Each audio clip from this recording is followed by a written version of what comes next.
여러분 반갑습니다. 벌써 여름이 가고 아침 저녁으로 쌀쌀한 것을 보면 참 세월이 빠르다 하는 생각이 듭니다. 환절기에 감기까지 걸리면 이 코비드19 시대에 참 어려움이 많습니다. 감기 조심하시고 몸의 건강도 또 마음의 평안도 잘 지키시기를 바랍니다. 오늘은 전도서 네 번째 강론을 하겠습니다. 제가 기도하고 말씀을 읽고 시작하겠습니다. 기도하겠습니다. 하나님 은혜를 감사합니다. 유례 없이 많은 비가 내렸고 코비드19가 겹쳐서 참으로 어려운 시기를 보냈지만 그 어려운 시기도 잘 지내올 수 있도록 제대로 도우시고 발걸음을 인도해 주신 것을 감사합니다. 아직도 가야 할 길이 멀고 또 이 코비드19가 어떻게 될지 알 수가 없고 우리에게는 불안한 시대가 연속입니다. 그러나 우리에게는 하나님이 계신 것을 알고 하나님을 믿는 믿음과 또 하나님이 주는 지혜로 건강을 잘 지키고 또 은혜 가운데 살아가게 도와주시기를 원합니다. 오늘 전도서 네 번째 강론을 하겠습니다. 이 강론을 축복하시기를 바랍니다. 예수님의 이름으로 기도하옵나이다. 아멘. 하나님 말씀을 봉독하겠습니다. 전도서 2장 1절부터 11절까지입니다. 전도서입니다. 2장 1절부터 11절까지입니다. 제가 받들어 읽겠습니다. 나는 내 마음에 이르기를 자 내가 시험적으로 너를 즐겁게 하리니 너는 낙을 누리라 하였으나 본즉 이것도 헛되도다. 내가 웃음을 논하여 이르기를 미친 것이라 하였고 희락을 논하여 이르기를 저가 무엇을 하는가 하였노라. 내 마음에 궁구하기를 내가 어떻게 하여야 내 마음의 지혜를 다스림을 받으며 술로 내 육신을 즐겁게 할까? 또 어떻게 하여야 어리석음을 취하여서 천하 인생의 종신토로 생활함이 어떤 것이 쾌락인지 알까 하여 나의 사업을 크게 하였노라. 내가 나를 위하여 집들을 지으며 포도원을 심으며 여러 동산과 과원을 만들고 그 가운데 각종 나무를 심었으며 수목을 기르는 삼림에 물 주기 위하여 못을 팠으며 노비는 사기도 하였고 집에서 나기도 하였으며 나보다 먼저 예루살렘에 있던 모든 자보다 소와 양떼의 수를 많게 하였으며 은금과 왕들의 보배와 여러 도의 보배를 쌓고 또 노래하는 남녀와 인생들의 기뻐하는 처와 첩들을 많이 두었노라. 내가 이같이 창성하여 나보다 먼저 예루살렘에 있던 모든 자보다 지나고 내 지혜도 내가 내게 여전하여 무엇이든지 내 눈이 원하는 것은 내가 금하지 아니하며 무엇이든지 내 마음이 즐거워하는 것을 내가 막지 아니하였으니 이는 나의 모든 수고를 내 마음이 기뻐하였음이라. 이것이 나의 모든 수고로 말미암아 얻은 분복이로다. 그 후에 본즉 내 손으로 한 모든 일과 수고한 모든 수고가 다 헛되어 바람을 잡으려는 것이며 해야 아래서 무익한 것이로다. 아멘. 전도서를 보면 전도서를 기록한 기자는 자신을 소개하면서 전도자로 소개했습니다. 또 하나님 백성의 왕으로 소개했습니다. 전도자라는 말은 도를 전하는 자, 가르치는 자라 했습니다. 그는 왕이 되기 전에도 많은 학문을 배웠을 것인데 왕이 된 후에도 그랬습니다. 특별히 자신을 전도자라고 소개한 것은 하나님 백성의 선생이란 의미로 그렇게 소개한 것입니다. 하나님 백성의 선생이다. 하나님 백성에게 하나님 말씀을 가르치는 자라는 것인데 그는 특히 지혜를 중요하게 여기고 지혜를 가르치겠습니다. 특별히 지혜에 대해서 더 많은 관심을 두었습니다. 본문 12장 19절을 보시면 이런 사실을 잘 알 수 있습니다. 전도자가 지혜로움으로 여전히 백성에게 지식을 가르쳤고 또 묵상하고 궁구하여 자문을 많이 지었으며 보십시오. 전도자가 지혜로움으로 여전히 백성에게 지식을 가르쳤다고 했습니다. 지식을 가르쳤다. 그리고 자문을 많이 지었다고 했습니다. 하나님 백성의 스승으로서 지식을 가르쳤고 지혜를 많이 연구해 자문을 가르쳤다라고 했는데요. 그 자문이 성경의 자문입니다. 성경의 자문이에요. 그래서 자문을 보면 솔로몬이 말한 부분이 있고 또 다른 지혜자가 말한 부분이 있고 그렇습니다. 근데 솔로몬의 금원, 짧은 교훈들, 단문 형식으로 된 짧은 글들이 솔로몬의 금원 1, 솔로몬의 금원 2 이렇게 나눠 볼 수 있어요. 이게 전부 다 솔로몬이 연구해서 궁구해서 지은 잠언들입니다. 이런 사실을 말씀한 것은 그는 지혜와 지식의 중요성을 잘 알았다는 것을 의미합니다. 지혜의 중요성, 지식의 중요성을 잘 알았고 그만큼 중요하기에 가르친 거예요. 백성의 선생으로서, 하나님 백성의 선생으로서 가르쳤습니다. 그럼에도 그는 인간의 지적인 활동에 대해서 이는 괴로운 것이라고 결론을 내렸습니다. 그것이 하나님께서 인간에게 주신 본능이고 최고의 선물이지만 지적인 활동은 괴로운 것이라고 했습니다. 왜 그렇게 생각했을까요? 왜 지혜를 중요하다고 말했고 가르쳤던 그가 왜 그런 결론을 내렸을까요? 그 이유를 1장 15절에 이렇게 말씀합니다. 구부러진 것을 곱게 할 수 없고 이지러진 것을 셀 수가 없다. 세상에 하나님이 정하신 이치가 있는데 하나님이 정해놓으신 이치를 인간이 아무리 지혜롭다고 해서 그것을 어떻게 바꿔놓을 수가 없다는 겁니다. 인간은 하나님이 정하신 이치를 따라서 살아야 되는 존재라는 뜻이지요. 인간에게는 아무리 출중한 지혜가 있다고 해도 하나님이 구부러지게 해놓으신 것을 곱게 펼 수 없다.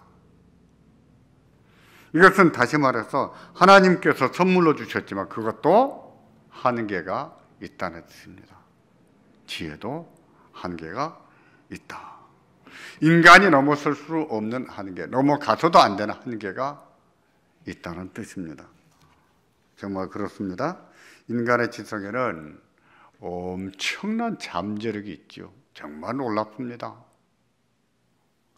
이 인류의 문화, 문명이 발전한 것을 보십시오. 얼마나 인간의 지혜가 탁월한지요. 인간의 지적인 활동은 얼마나 놀라운지 감히 누가 상상할 수 없는 문제들을 현실로 만듭니다. 상상할 수 없을 만큼 놀라운 일들을 현실로 만들어가는 능력이 있어요.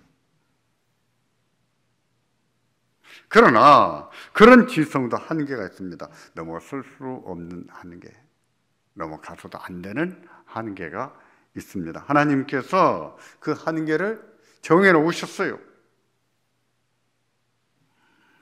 그것을 인정할 줄 알아야 됩니다. 그것을 받아들이고 살아야 돼요.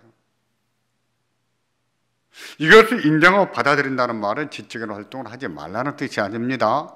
지적인 활동은 끊임없이 해야 됩니다. 그러나 인간이 그런 존재임을 알고 인간이 넘어가지 말아야 될 선들을 넘지 말아야 되는 것이죠. 그게 겸손이에요. 그렇게 살 줄 아는 것이 하나님 앞에 겸손입니다. 우리가 이 한계를 인정하고 살아야 됩니다. 많이 배웠으면 배운 대로, 가진 것이 많으면 많을수록 이 한계를 받아들이고 하나님 앞에 겸손하게 살아야 됩니다.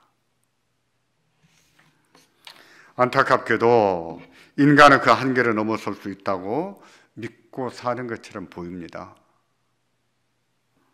한계를 받아들이지 않고 하나님께 도전하거나 하나님을 넘어서거나 하나님을 격화시키려는 것을 볼 수 있어요.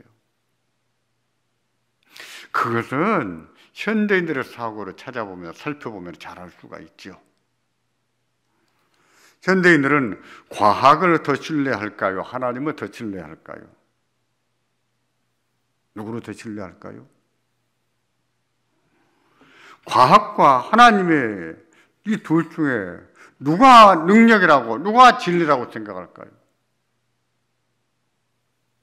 현대인들은 과학이라고 합니다. 과학이라고 해요.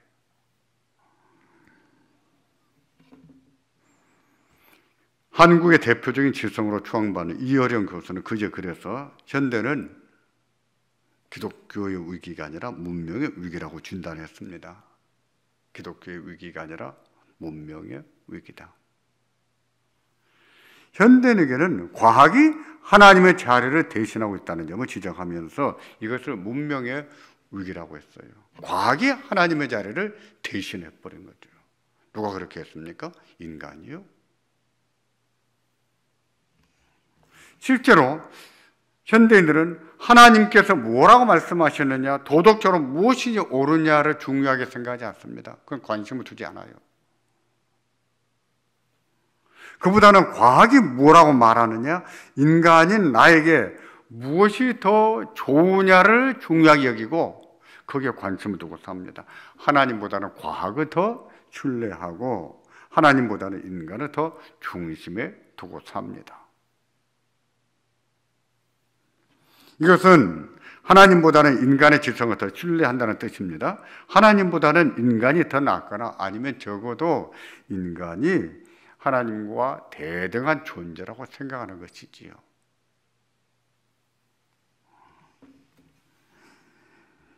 지혜의 한계, 인간의 한계를 인정하지 않는 시도입니다. 돈과 하나님 중에 더 능력 있는 것은 무엇일까요? 돈이 더 능력이 있을까요? 하나님이 능력이 있을까요? 이 질문에 대한 대답은 무엇을 더 좋아하는가를 보면 알 수 있겠지요. 돈이 더 좋으십니까? 하나님이 더 좋으십니까? 돈이 더 좋으세요? 하나님이 더 좋으세요?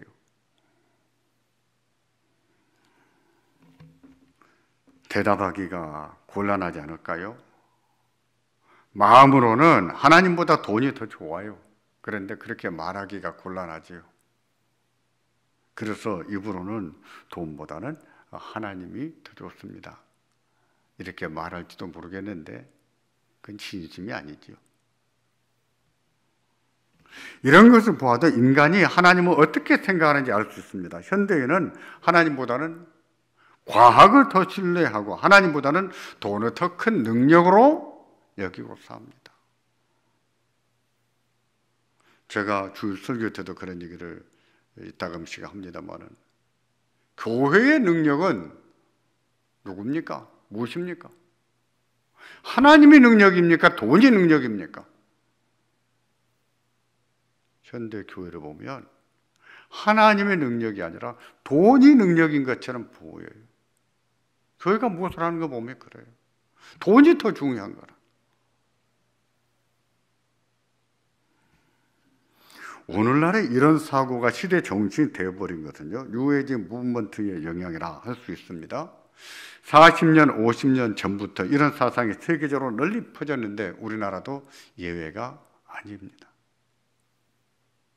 저희가 신대원을 다닐 때 뉴에이지 무브먼트라고 하는 특강을 듣고 오랬는데 그때만 해도 이것이 무엇인지 충분히 알지를 못했습니다. 이것은 종교적 혼합주의를 말하는데요.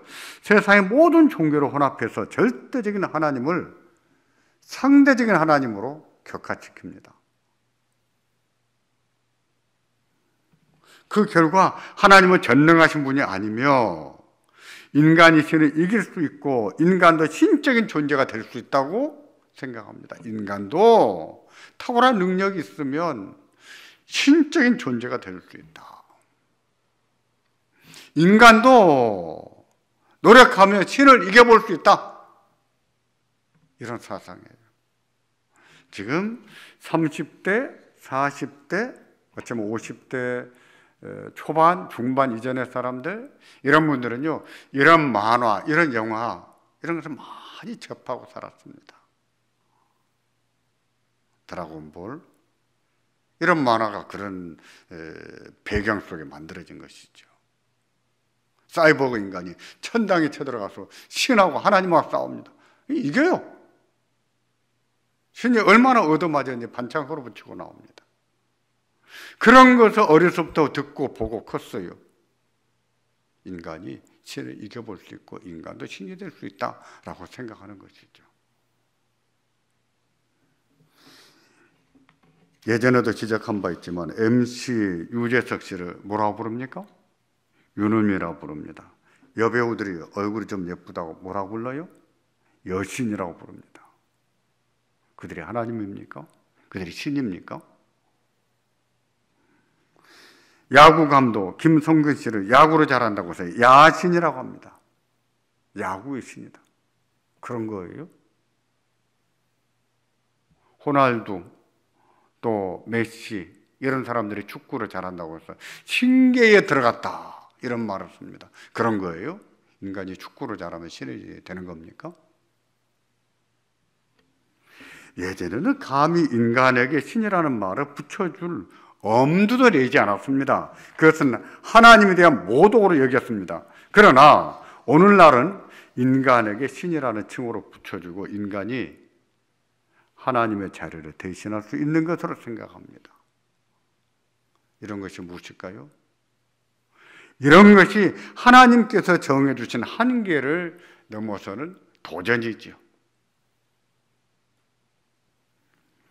하나님을 하나님으로 인정하지 않고 인간이 하나님과 같은 존재나 되는 것처럼 생각하는 것이죠.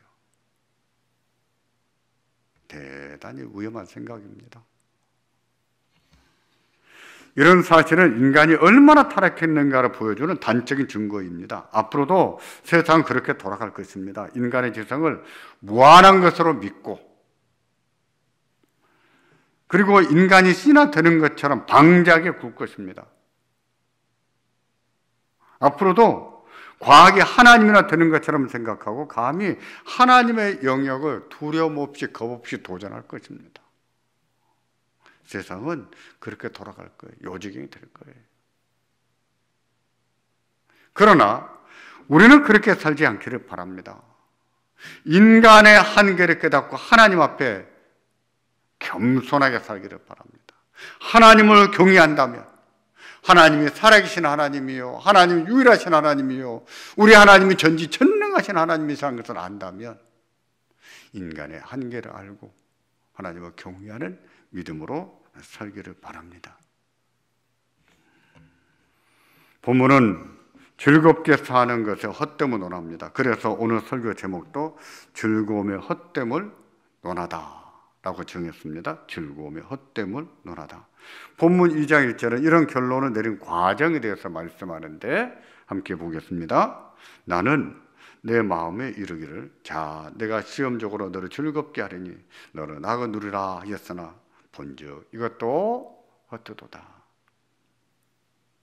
자기가 해볼 수 있는 걸 다 해봤다는 거예요.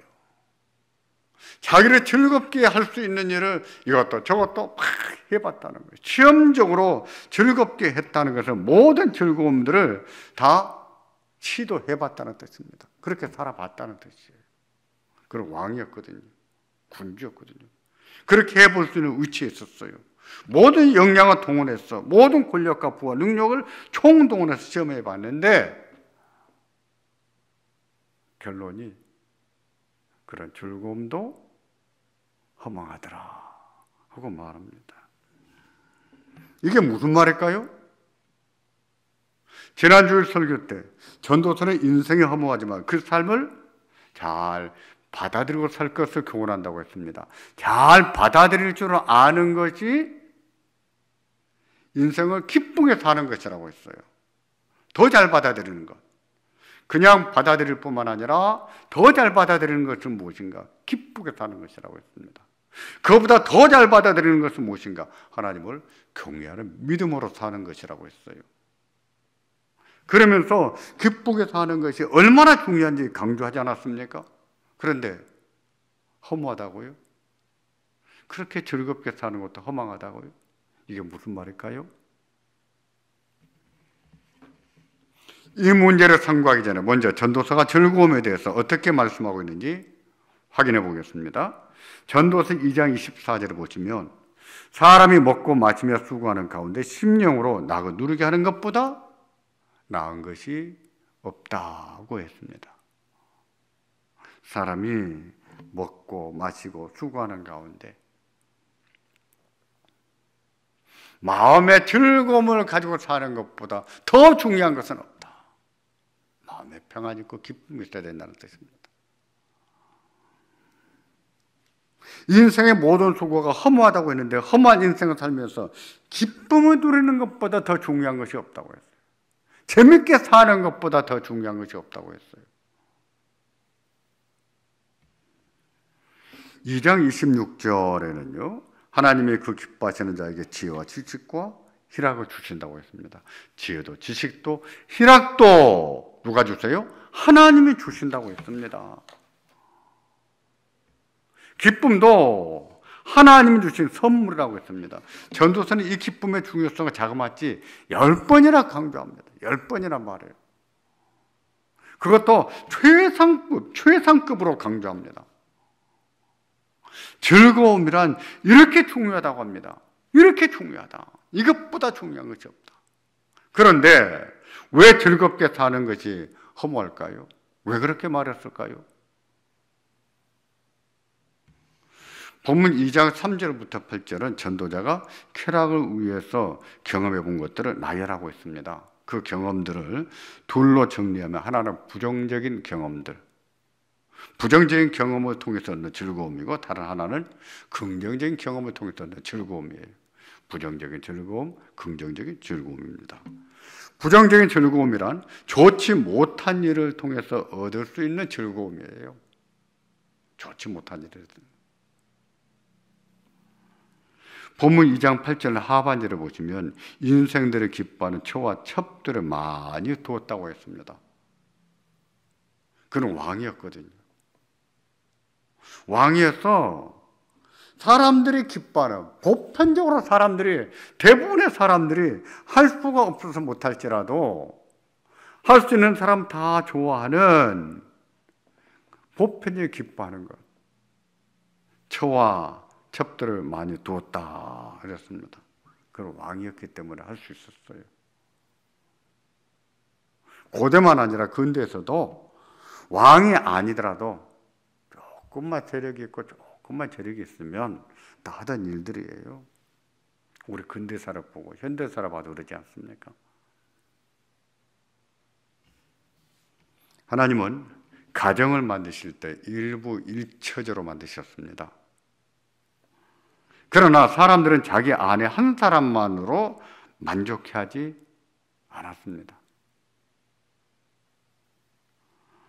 자기 아내에 대해서 실증을 느끼거나 그렇지 않더라도 다른 여자에게 많은 호기심과 관심을 두고 살았습니다. 그 이유는 무엇일까요? 인간에게는 호색하는 마음이 있어요. 호색하는 마음이 있단 말이에요. 자기 아내가 아닌 다른 여자에게서 기쁨을 얻고 그렇게 살면 더 재미있을 것이라고 생각하는 마음이 강합니다.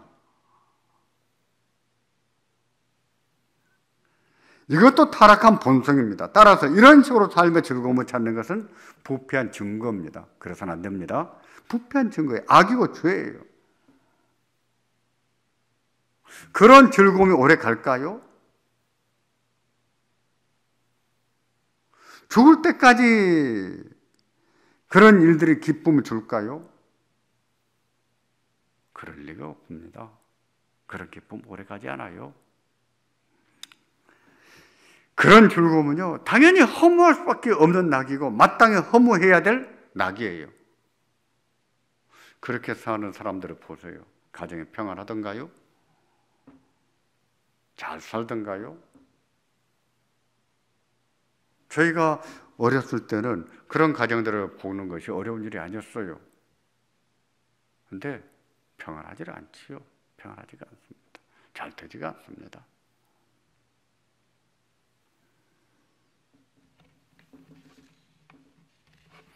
부정적인 즐거움에는요, 술에서 얻는 즐거움도 포함합니다. 한국 사람 중에 그런 사람이 굉장히 많은데 세계에서 술을 가장 많이 먹는 나라의 사람들 누굴까요?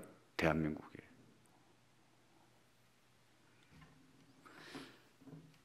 그렇게 술을 좋아하는 사람들이 건강하겠습니까? 가정이 평안하겠습니까? 인생이 잘 되겠습니까?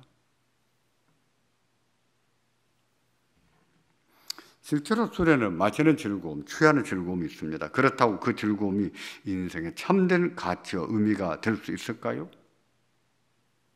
될 수 없습니다.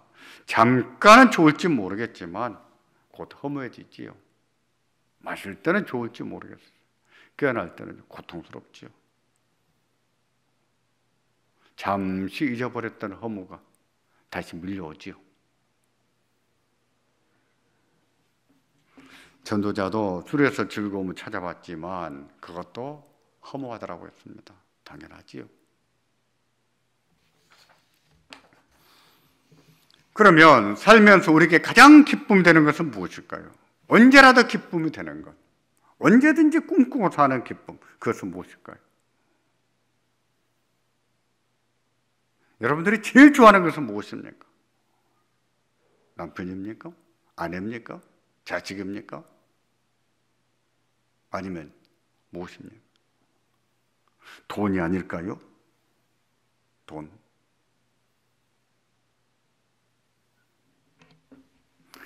자식도 남편도 아니고 아마 돈일 것입니다. 사람들은 정말 돈을 좋아합니다. 돈에서 큰 즐거움을 찾고 위로를 받고 살려고 합니다.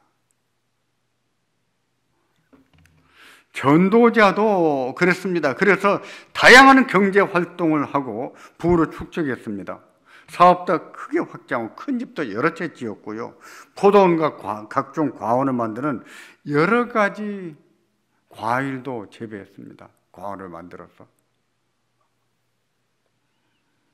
농업기술과 환경이 열악했던 고대에서 과원을 잘 가꾸는 것은 쉬운 일이 아니었지요. 그럼에도 얼마나 잘 가꾸었든지 동산을 만들었다고 했습니다. 이 동산이라고 하는 말은 낙원이란 뜻이에요. 낙원을 만들었다. 그만큼 잘 가꾸었다는 것이죠. 그 외에도 노비도 많이 두었고 소와 양이 많았다고 했습니다. 은과 금도 얼마나 많았든지 보물을 많이 쌓아두었다고 했습니다. 예루살렘에만 보관할 수가 없어가지고 다른 도에도 쌓아두었다고 했어요. 보물창고를 여기저기 만들어 둔 것입니다. 그는 왕으로 할 수 있는 모든 역량을 동원해서 사업을 확정하고 재산을 축적했습니다. 지금까지 당대로 해볼 수 있는 모든 산업활동을 열거했습니다. 전도자는 이 모든 일을 통해서 많은 즐거움을 얻었습니다. 우리도 할 수 없어서 그렇지 할 수만 있다면 그러지 않았을까요? 여러 가지 사업을 확장했는데 그게 다 잘 됩니다. 큰 농장도 하나 있고 큰 목장도 있습니다. 다양한 수입원이 있어서 돈이 늘 끊임없이 주체할 수 없을 만큼 들어옵니다. 저축할 돈이 얼마나 많은지 이 은행, 저 은행, 여기저기에 분산해서 저축했습니다. 자, 이렇게 되면 사는 것이 즐겁고 행복할까요?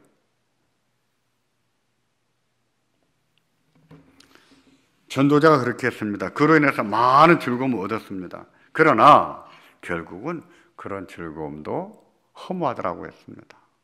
그는 경험해 본 사람이에요. 잘 알아요. 사람이 살면서 낙을 누리는 것보다 더 중요한 것이 없다고 했는데 그 낙을 누리는 것도 허무하다는 것이지요.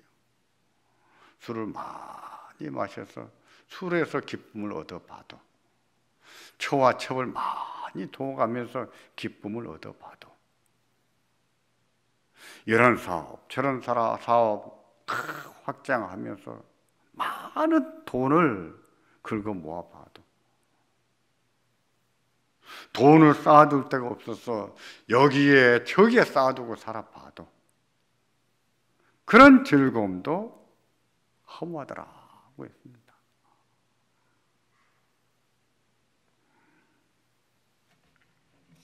그러면서 본문 2장 11절을 보시면 이렇게 말씀합니다. 같이 보겠습니다. 그 후에 본즉 내 손으로 한 모든 일과 수고 모든 수고가 다 어때요?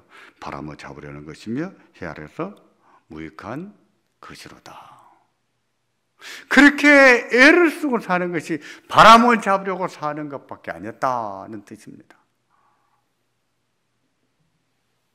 전도자가 이렇게 말한 것은 기쁘게 사는 것이 의미가 없다는 뜻이 아닙니다. 잘 들으십시오. 기쁘게 사는 것이 정말 중요한데 그렇게 기쁨을 얻었다고 해서 허무가 없어지는 것은 아니란 뜻이에요. 오늘 기쁘게 산다고 해서 내일 허무가 안 오는 것이 아니에요. 오늘 잘 살고 있다고 해서 내일 허무가 안 찾아오는 것이 아니에요. 그렇게 즐겁게 살아도 여전히 인간은 유한한 존재이고 따라서 인간에게는 허무한 것과 부조리한 일이 일어날 수밖에 없다는 뜻입니다. 이것이 인생이에요. 인생이 이런 존재라는 것을 알아야 됩니다. 알고 살아야 돼요. 돈이 다인 것처럼, 술이 인생의 전부인 것처럼 그렇게 살 것이 아니라 그런 것도 한계가 있음을 알고 오늘은 즐겁게 살아도 내일 허망해질 수 있는 것이 인생이다. 인생이 그런 존재인 것을 알고 살아야 된다는 거예요. 전도자만큼은 아닐지라도 우리도 모든 수고를 마다하지 않고 삽니다. 참 열심히 삽니다. 자신과 가족의 행복을 위해서 아침 일찍부터 밤늦게까지 죽도록 일하고 삽니다. 열심히 살아요. 그래서 취업을 하고 진급도 했다고 좋아합니다. 돈을 웬만큼 모았다고 좋아하고 집을 장만했다고 좋아합니다. 정말 잠시일지라도 행복감에서 살기도 해요. 우리도 나름 이런 것을 통해서 즐거움을 얻을 수 있지요. 그게 나쁘다는 뜻이 아니에요. 그런 즐거움을 가지고 사는 게 중요합니다. 그렇다고 인생에 허무하지 않느냐 말입니다. 그런 즐거움이 있다고 해서 허무한 일이 안 생기냐 말입니다. 그렇습니까? 그렇지 않습니다. 즐거워서 언제까지나 행복할 것만 같아도 그 다음날 허망할 수가 있어요.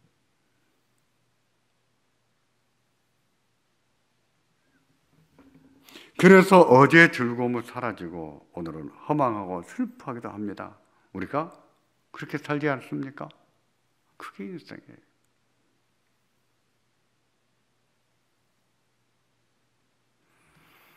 제가 며칠 전에 어느 지역을 방문했다가 아주 멋있는 집, 산속에 멋있는 집을 하나 봤습니다. 부부가 평생 열심히 살아서 2층으로 그림 같은 집을 잘 지었더만요. 참 예쁘게. 앞마당도 한 150평, 200평 되겠는데 잔디밭으로 잘 가꿨더라고요. 어떤 분인지 설명하는데 그거 지어놓고 부인이 대장암으로 돌아가셨다는 그 남편은 혼자 산다는 겁니다. 그 집을 지을 때 얼마나 좋았겠습니까? 얼마나 행복감에 젖어서 지었겠어요. 그 집이 완공됐을 때 얼마나 좋았겠어요. 이렇게 해서 죽을 때까지 이 집에 살리라. 앞으로 몇 년? 10년, 20년, 30년? 그렇게 살리라 생각했겠지요. 몇 달이 안 돼서 대장암으로 돌아가셨습니다. 인생에게는 이런 일이 있다는 겁니다. 즐거운 일도 있지만 그 즐거움도 한계가 있다는 거예요. 인생이 그런 존재입니다. 그러므로 우리가 하나님을 경외하고 사랑한다면 인간이 이런 존재라는 것을 좀 받아들이고 살아야 됩니다. 인간이 이렇게 유한한 존재다. 모든 수고를 아끼지 않고 얻고 싶은 것을 얻으며 살지라도 인간은 유한한 존재라는 것을 기억하고 살아야 됩니다. 오늘 주체할 수 없을 만큼 기쁘고 좋은 일이 있지만 그런 기쁨도 잠시 그 다음날 허망한 일이 찾아올 수 있어요. 이게 인간이라는 것을 알고 살아야 합니다. 인생이 이런 존재라는 걸 안다면 하늘에 하나님이 계신 것을 알아야 돼요. 이 세상에는 하나님도 계신다는 걸 알아야 됩니다. 그 하나님을 경외하고 두려워하고 살아야 되고, 그 하나님을 사랑하고 그 하나님을 의지하고 살아야 됩니다.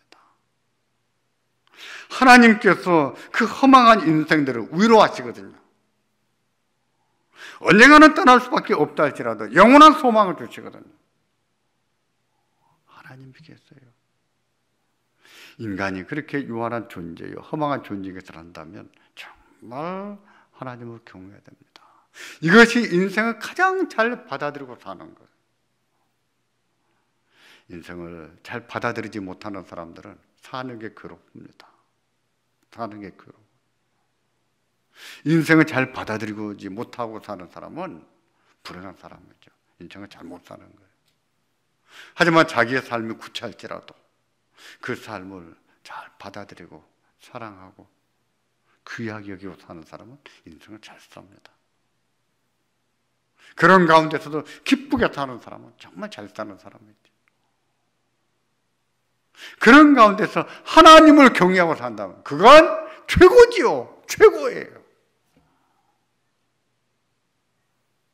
인생의 한계를 아시고 인생이 유한한 존재인 것을 알고 인생이 얼마나 허망한 존재인 것을 알고 늘 하나님을 경외하고 의지하고 살기를 바랍니다.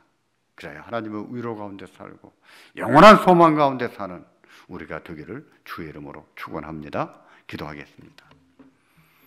전능하신 아버지 하나님,